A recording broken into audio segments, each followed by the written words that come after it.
focus to go. Sure. Right here, not me. I want the focus to go to the families of the community that I grew up in. The people that I love there, the people that I know. The church was a very small congregation, and 27 people are dead. Children are dead. 20 or so are injured. That's decimated their congregation. There's very few left in their congregation. Right. The pastor of the church, Frank Pomeroy, him and his wife were in Oklahoma. Their 14-year-old daughter was killed. I can only imagine. I mean, that's a long drive home. Is there a place people can go to support the church and its members, obviously? And, a lot of people just feel helpless as to how they can help in an instance like this. Oh, please figure it out. Again, I've been a prisoner in my own home. I have no idea. They're having a memorial at the baseball stadium, and the media is going to be there. And guess who can't be there if media is there? Yeah. I can imagine. It's got to be tough. I want to hug some of these people. Yeah. I don't even know which ones of my friends made it and didn't. I don't know, because the media is not giving me any information, and they're keeping me from seeing any of these people. Have the media been helpful with you at all? Have some of them been contentious? How have they been treating you? I know obviously they're being very persistent and bombastic. Well, and I'm going to tell you, I did an interview with a young man that was on my youth shooting club when I used to do an NRA shooting club. He went on to Harding Christian University, where he graduated, and he is now an anchorman in a Arkansas news center. Okay. And he called me up and he said, I would love to help you if I can help you in any way. He said, I don't want to sound like I'm just looking for a story. He said, but you know me. He said you can do this and you can have a friend doing it. He said tell me, and he says my boss will send me right away and we can be down tomorrow. And I said, come down. Yeah. And I have done a interview with him also. I did that before I did this. And he said that would show 5 o'clock news, and it would move on to media outlets farther out. Yeah. After they had it. So in that sense, the media has been very helpful, and I hope now that I did an interview that maybe they will, for the most part, go away, at least out from in front of my home, and go focus on what should be focused on, helping the community in however they can. Right.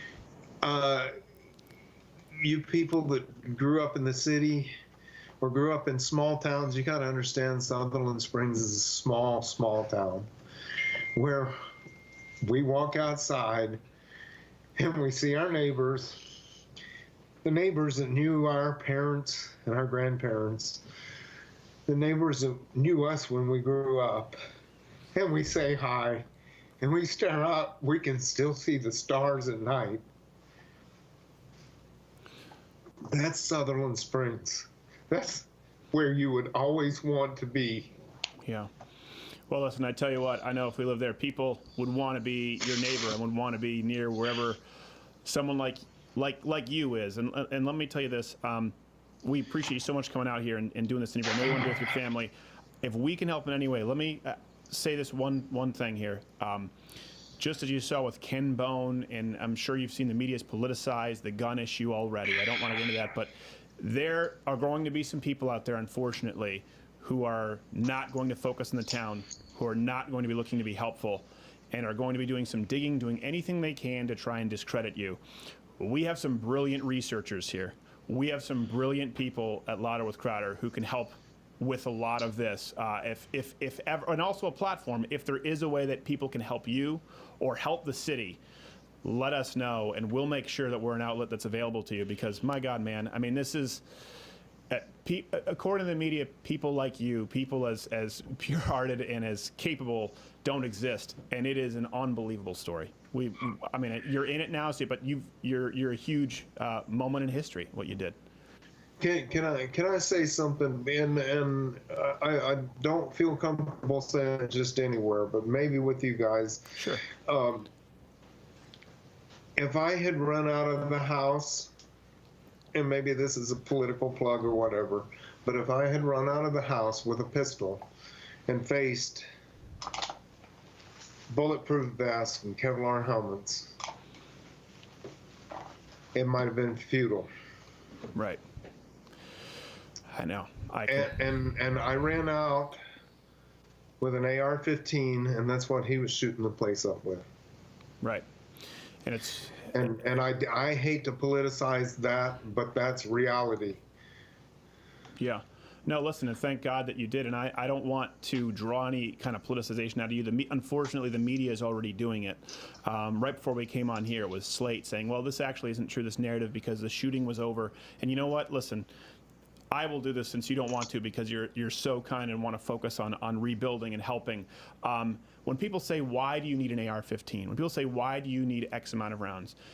This is why. Stephen Williford is why. Is because you cannot take into account what a good person with a firearm, what a good person who obeys the law, who wants to help his neighbors, who knows his neighbors' names, who wants to go out and save their lives, or even needs to save his. You cannot take all of those factors into account, and so that's why you don't have the ability or right to remove a man like this his right to protect himself. And thank God that you did, man. I mean, I don't know anyone now who would say, I sure wish Stephen Williford didn't have an AR-15. I think there are a lot of people hitting their knees tonight thanking the Lord for you.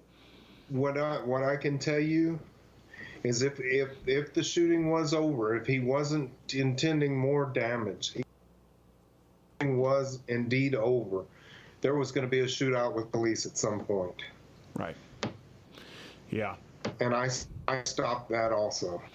And I'm not saying that to say that, but I'm saying that one way or the other, someone's life was going to be in danger. And yeah, it was mine or whoever. Yeah. But the police would have showed up. Yeah, and they probably were better trained and whatever, but I was there when it happened. Yeah. I was there when nobody else was there. When he shot a hole through my neighbor's house and came within a few feet of his 2-year-old son. It's unbelievable. It's one of those, I can't even try and pretend to empathize or know. And listen, I know that, like you said, you'll be probably seeing a counselor, and there are a lot of conflicting emotions, but I can tell you that there are hundreds of millions of people, not only in this country, but across the globe right now, who absolutely see you as an inspiration. And so I know this is a horrible tragedy, but if there is any kind of a silver lining, it's that people have seen someone like you, and you've inspired a lot of people out right now, not only from this interview, but you've inspired them just with the ability to do good and take action when other people might be afraid to. A lot of people wouldn't. Listen, there are a lot of people in your scenario who would close their doors and hide, and not only thinking of your daughters, thinking of your family, having the ability, the situational awareness, but being considerate of the police, and like you said, saving lives. Any way you look at this, it doesn't matter how it's going to play out. There are more people alive today, and there are more lives improved today because you were there, because you had your firearm, and because you acted. And I hope that makes it a little bit of an easier pill to swallow, because it means a lot to everyone else watching. I've been saying that this is tough. This is tough, and nobody wants this. Nobody wants this. But I would do it again if I had to. Yeah. Even how tough it is, and how people are doing whatever they're going to say and saying whatever. I would do it again if I had to. Yeah. And that says a lot about We talk about that a lot. It says a lot about your character. People being in uncomfortable situations and doing what they have to anyway. And looking back right now, and what I would imagine is probably if not certainly one of the most uncomfortable moments of your life, and saying, listen, I would do it again. You're not doing it for you. The guy wasn't coming into your house. You did it entirely for other people. And I hope the media catches that. I hope the media, in all of their politicization of this, that they pick up on that, give you some space, and truly recognize, we talk about all the horror and the tragedy in media, a selfless act that saved lives. Doesn't get as much of headline coverage, but yeah, sorry, you were going to say something. I was going to say something too, and what I wanted to say is I was terrified, by the way. Yeah. I'm no brave man. I was terrified. I can imagine. That's what makes you brave. My dad told me that when I was young. Do you know what the definition of? He had that conversation with me. He said, "Do you know what brave